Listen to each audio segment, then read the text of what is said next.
د ښوونکي نړیواله ورځ دې د نړۍ ټولو مهربانو ښوونکو ته مبارک وي. نن د اکتوبر 5مه د میزان 14مه د ښوونکي نړیواله ورځ ده. چمن کې هم دغه ورځ د بېلابېلو ښوونځیو له لورې ولمانځل شوه. په دغه لمانځغونډو کې ښوونکو ته د ځانګړو ډالۍ ورکولو ترڅنګ ویناوال په ټولنه کې د هغوی پر رول وږغېدل. دوی وایي همدا ښوونکي دي چې د هڅو له برکته د ټولنې تیاره اړخونه د پوهې په رڼا روښانه کیږي او ټولنه د پرمختګ پر لوري بیایي. د ښوونکي په زیار او محنت سره په ټولنه کې د عدل، مساوات، ورورګلوي فضا منځته راځي او رنګه تعصب او تربګنۍ له منځته ځي.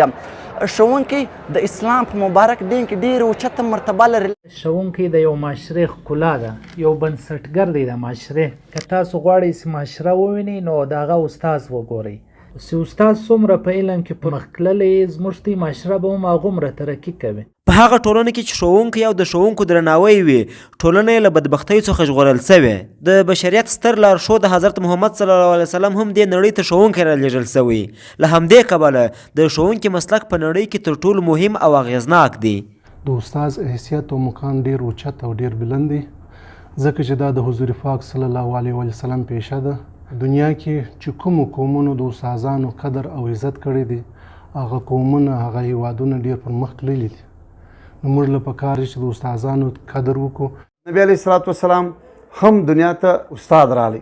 استادان زموږ د معاشرې هغه ځلانده ستوري دي چې د دوی څخه زموږ ډېر غټ امیدونه دي چې دوی به زموږ دغه نوی نسل راروزي او د مستقبل یو ډېر پیاوړي بچیان به جوړوي.